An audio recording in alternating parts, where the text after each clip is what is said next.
Imagine sitting in a doctor's office, pregnant, happy, and then your doctor whispers, "Your husband is not who you think he is."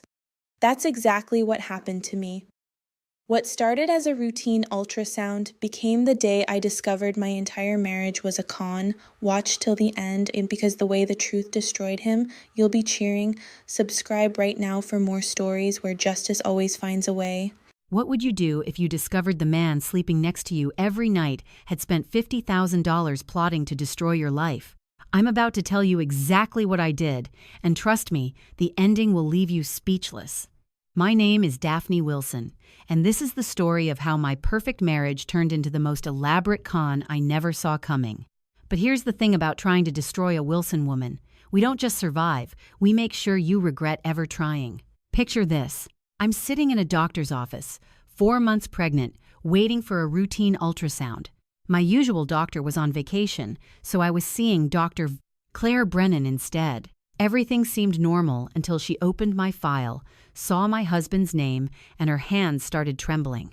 She turned off the ultrasound monitor completely and said words that shattered my world. "I know what your husband did, and I have proof." Let me back up, because you need to understand how I ended up in that moment, learning that my entire life was built on lies. I'm 32, work as a marketing director in Connecticut, and I inherited my grandmother's estate when she passed 5 years ago. $2.3 million in a trust fund, plus the historic Wilson family home where 5 generations of women had lived and raised their children. I never flaunted it, still drove my 10-year-old Subaru, bought coffee at the same place every morning. The inheritance was security, not identity. But apparently, it made me a target. I met Grant Mercer 4 years ago at my family's annual charity gala. I was trying to escape a conversation with yet another man who'd asked about my financial situation within 3 minutes of meeting me when Grant appeared. Tall, dark hair, easy smile. He asked what I was drinking, made jokes about the terrible jazz band, and didn't mention money once. He claimed to be just a financial advisor who'd gotten a last-minute invitation from a colleague. Said he had no idea who the Wilson family was. Looking back, that should have been red flag number 1. A financial advisor who doesn't research the host family of a major charity event? That's like a chef showing up to a cooking competition saying they had no idea they'd be making food. But I was tired of obvious gold diggers, and here was this charming man asking about my favorite books instead of my bank account. My mother, Vivian, saw through him immediately. After their first meeting, she pulled me aside and said, "That man's smile doesn't reach his eyes. Something's wrong with him, Daphne. I can feel it." I told her she was being paranoid, overprotective, jealous even. We fought about Grant constantly until we basically stopped talking. 2 years of near silence between me and the woman who raised me, all because I chose to believe my husband over my own mother. Spoiler alert, Mom was right, and she's been patiently waiting to say, "I told you so." At this point, she's absolutely earned it. Grant and I got married after a year of dating. Beautiful ceremony at my grandmother's estate. He cried during his vows, tears streaming down his face as he promised to love and protect me forever. Looking back, those were probably the most honest tears he ever shed, not from joy but from relief. His long game was finally paying off. After 2 years of trying for a baby naturally, we saw a fertility specialist. The diagnosis hit like a truck. Grant had severe male factor infertility. His sperm count was almost non-existent, and what little he had barely moved, natural conception was essentially impossible. Grant seemed devastated. He cried in the car for 20 minutes, apologized over and over like it was his personal failure. I comforted him, told him we'd figure it out together. What I didn't know was that Grant wasn't crying from grief. He was crying because his plan had just gotten significantly more complicated. All that emotion was him recalculating, not mourning. We decided on IVF with a specialized procedure where doctors inject a single sperm directly into an egg. Grant insisted on researching clinics himself, found one he said was perfect, handled all the paperwork. At the time, I thought he was being supportive because I was emotionally drained. I had no idea he was setting up the most elaborate trap I'd ever seen. The first cycle failed, devastating. I couldn't get out of bed for 3 days. Grant held me, whispered encouragement, promised we'd try again. The second cycle, 7 months ago, worked. Positive pregnancy test. 2 pink lines that changed everything. I cried happy tears while Grant held me close, already talking about nursery colors and baby names. Then casually, he mentioned I should update my will now that we were becoming a family. I thought it was sweet, practical, the kind of thing a good husband thinks about. I had no idea he was already counting my grandmother's money as his own. Everything seemed perfect until 4 months into my pregnancy when something shifted. Small things at first. Grant started keeping his phone face down. New passwords I didn't know. He'd step outside to take calls, claiming they were work-related. Restructuring client portfolios at 11 p.m. on a Saturday? Unless Grant had secret clients in Tokyo, something else was going on. The late nights at the office multiplied. 3, sometimes 4 times a week. He wouldn't come home until midnight. I found receipts for expensive dinners for 2 at restaurants I'd never been to, hotel rooms 40 minutes from our house. When I asked, Grant had smooth, practiced answers that came just a little too quickly. And when I pushed harder, his tone changed. "Daphne, you're being paranoid. It's the hormones. Don't turn into one of those wives." He made me apologize for questioning him. That's how good he was at manipulation. The financial pressure intensified around the same time. Grant's requests about money became more frequent, more urgent. "We should add me to your trust. What if something happens during delivery? I need access to funds for the baby. Your grandmother's house is too big anyway. We should sell it and invest the money properly." When I said no, Grant's warmth evaporated completely. He became cold, distant, started sleeping on the far edge of the bed. The arguments became more frequent, followed by days of silent treatment that lasted exactly until he got hungry. Funny how principles have time limits. One night, I woke up at 2 a.m., and Grant wasn't in bed. I found him in the kitchen, hunched over his phone, speaking in hushed tones. "It's almost time. By spring, everything will be settled." When he saw me, he hung up immediately. "Work emergency," he said. "Go back to sleep, honey." My best friend Tara came over for lunch the following week. She watched me make excuse after excuse for Grant and finally put down her fork. "When's the last time Grant was actually happy to see you? Not performing happy for other people, but genuinely happy when you walk through the door?" I couldn't answer. "Trust your gut," she said. "Something is wrong here." That brings us back to that ultrasound appointment. Claire Brennan's younger sister Molly worked as a nurse at our fertility clinic, the same clinic Grant had so carefully chosen. Claire explained everything with steady voice, even though her hands were shaking. 3 weeks earlier, Molly had shown up at Claire's apartment close to midnight, sobbing. The guilt had been eating her alive for months. 7 months ago, she told Claire, a patient's husband had approached her. Charming, well-dressed, seemed desperate but reasonable. He said he had a special situation requiring discretion. His wife didn't know, but he was using donor sperm for their IVF cycle. Some family genetic issue he didn't want to burden her with. He'd pay well for assistance. $30,000 for a nurse making $52,000 a year, drowning in student loans. Molly helped switch the samples. Grant's sperm, which couldn't have produced a pregnancy anyway, was replaced with sperm from a paid donor. The embryologist was in on it too. Grant had approached him separately with another payment. Between them, the switch went undetected. But there was more. So much more. Claire laid out Grant's complete scheme. Phase 1. Bribe clinic staff, switch sperm samples. Complete. Phase 2. Wait for successful pregnancy. Play devoted father-to-be. Complete. Phase 3. After birth, have embryologist alter records to show our second IVF cycle failed, making it appear we conceived naturally. Phase 4. Suggest DNA test. Frame it as something sweet and sentimental. Phase 5. When DNA test proved he wasn't the biological father and medical records showed natural conception, he'd have proof I cheated. Our prenup had an infidelity clause. If I supposedly cheated, I'd owe him $500,000 in penalties, plus forfeit any claim to his property, plus he could sue for additional emotional damages. Grant would walk away with at least $500,000, destroy my reputation, and I'd be so devastated I wouldn't fight back effectively. Brennan pulled more documents from her folder. Molly had saved everything: original sample records showing the switch, the donor's ID number, payment records traced to accounts Grant controlled, even email communications between Grant and the embryologist. There was one more thing. Grant had $180,000 in gambling debts. He'd been gambling for years: online poker, sports betting, casino trips he'd told me were business conferences. The $50,000 he'd paid to corrupt my IVF and frame me for adultery, he'd embezzled it from his own clients. Grant wasn't just trying to steal my inheritance, he was a drowning man grabbing at anything within reach. I was supposed to be his life raft, and he was willing to destroy me completely to get it. I sat in that office for a long time, papers spread out in front of me, truth burning a hole in my chest. Shock came first, then disbelief. Then the pieces started clicking together. His tears at our wedding weren't from joy but relief. His con was finally paying off. My mother, who I'd pushed away for 2 years, had seen through him in 5 minutes. But then something else happened. Something cold settled into my stomach, sharp and focused and absolutely calm.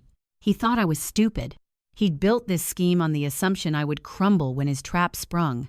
He thought I was weak, naive, an easy mark. He had no idea who he'd married. I looked at Dr. Brennan. He doesn't know that I know, right? She shook her head. I need copies of everything, and I need you to connect me with Molly directly. What are you going to do? I stood up, hand resting on my belly. My husband thinks he's been playing chess. He thinks he's 3 moves ahead. He thinks he's already won. I straightened my shoulders. He's about to find out I already flipped the board. I drove home with my face carefully neutral, just in case Grant was watching security footage. He was waiting in the kitchen with that smile that didn't reach his eyes. How was the appointment? Is the baby okay? I smiled back, hugged him, showed him the ultrasound photo. Perfect.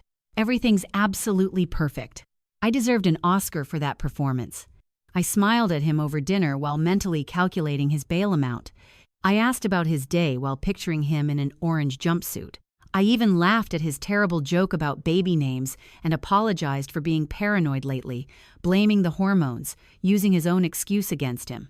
His whole body relaxed. He thought he was still winning. The next morning, I called in sick to work and drove 2 hours to a different city. I found a private investigator named Rosalind Weaver, ex-police detective with 15 years on the force. I told her everything. She listened without interrupting, and when I finished, smiled like a shark who'd spotted a bleeding swimmer. Your husband made a lot of mistakes, she said. Arrogant men always do. Give me 2 weeks. She had results in 10 days. Grant's gambling debts totaled $180,000 to online betting sites, underground poker games, and private lenders who get very creative when payments are late. The embezzlement was confirmed. Approximately $53,000 missing from client accounts. His bosses had no idea yet. And then there was the affair. 8 months with his assistant. Hotel rooms, romantic dinners, weekend getaways disguised as business trips. Rosalind had photos, text messages, credit card receipts. His assistant, of course it was his assistant. How completely unoriginal. This wasn't Grant's first attempt either. 5 years ago, he'd dated Caroline Ashford in Boston. Family money, trust fund, the whole package. She'd discovered financial irregularities in a joint account he'd convinced her to open, but was too embarrassed to press charges. Now she was more than willing to provide a statement. I met with Molly Brennan secretly. She looked terrible. Thin, pale, dark circles under her eyes. She started crying the moment she saw me. I'm so sorry. I knew it was wrong. But the money, and he was so convincing. I stopped her. Are you willing to testify officially? She nodded without hesitation. The hardest call was to my mother. 2 years of near silence because I'd chosen Grant over her. The phone rang twice before she picked up. Daphne? Her voice was cautious, hopeful. Mom, you were right about everything. And I'm so sorry.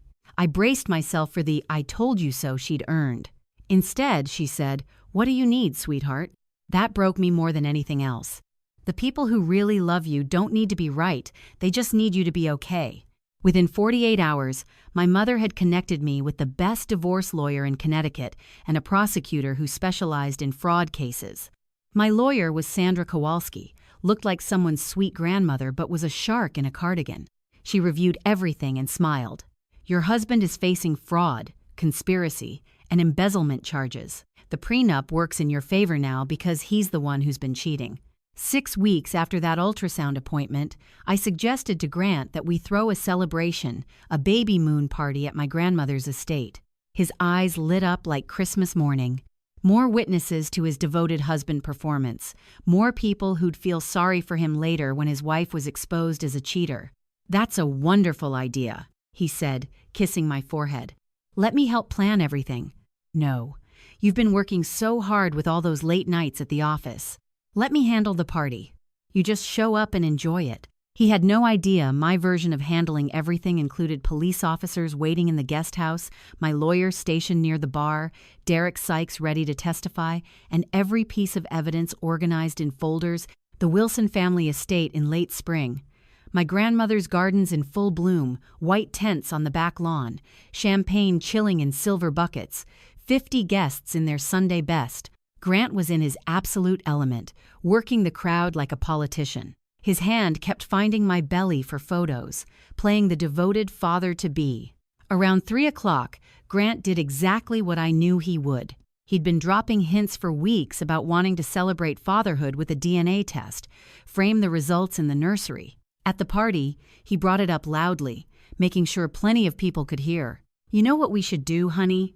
Let's get one of those DNA test kits. We can frame the results for the nursery. Proof that daddy and baby are connected forever. We could even open the results right here, make it part of the celebration. Several guests made awe sounds. His mother dabbed her eyes. I pretended to hesitate. Oh, I don't know.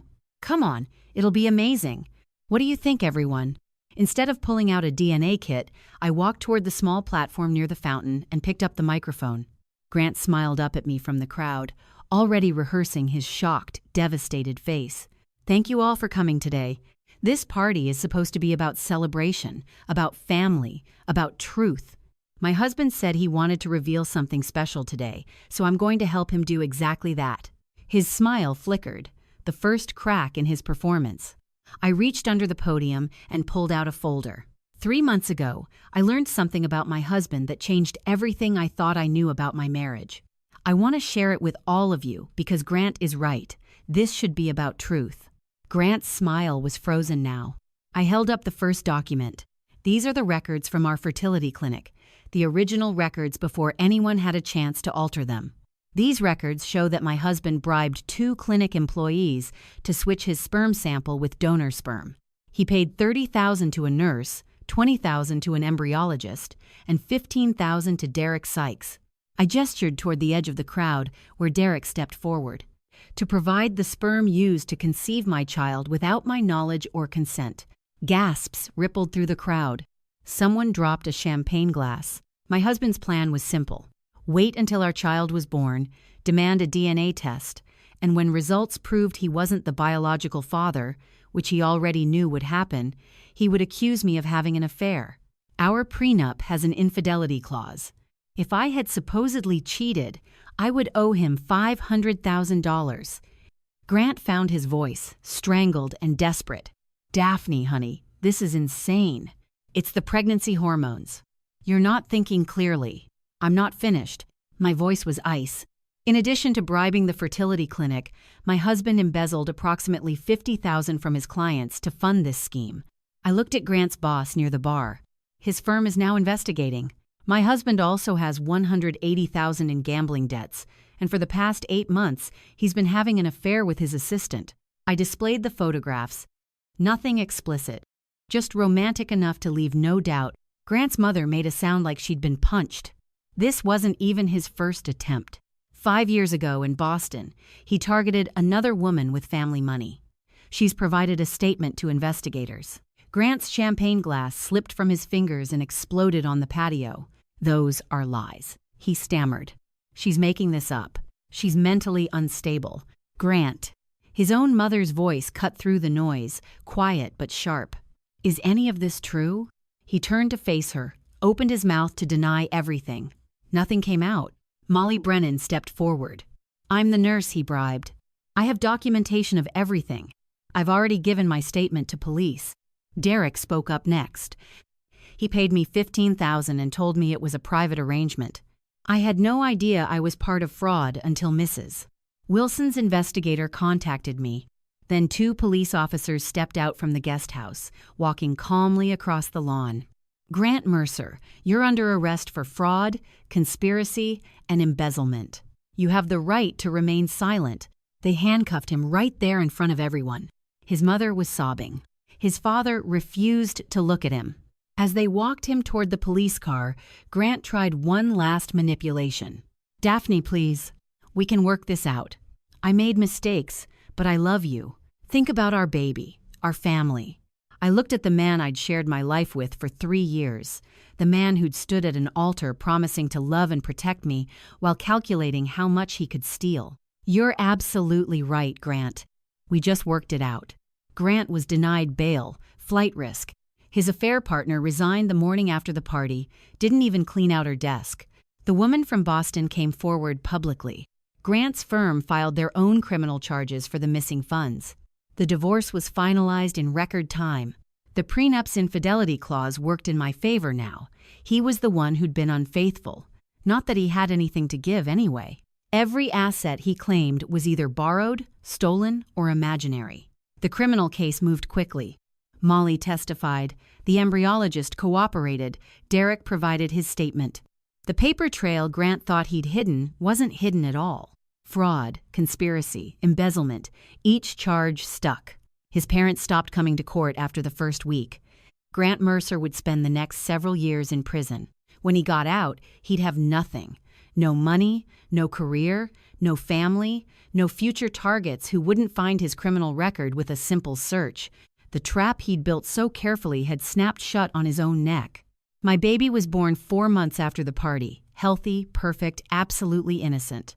Some people asked if I'd contact Derek, include him somehow. But Derek was a 28-year-old grad student who'd made a dumb decision for money he needed.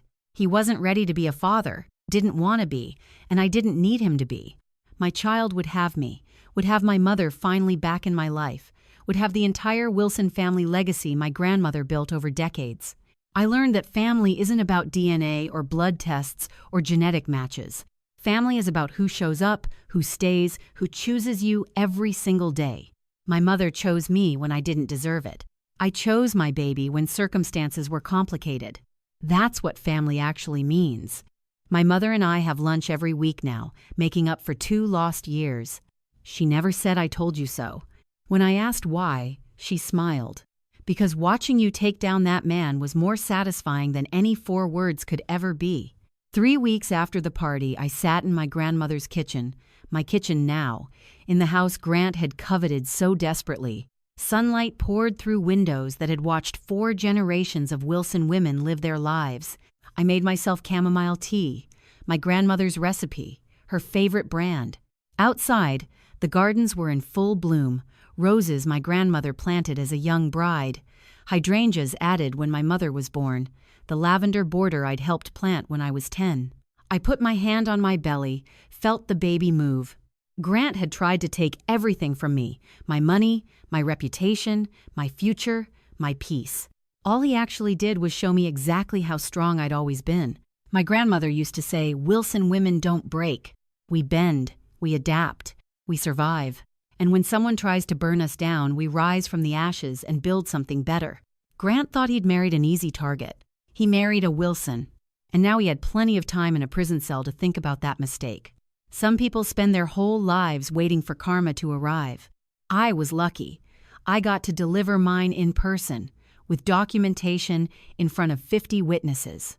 And let me tell you, revenge served at the perfect temperature with all the proper evidence. It tastes absolutely delicious.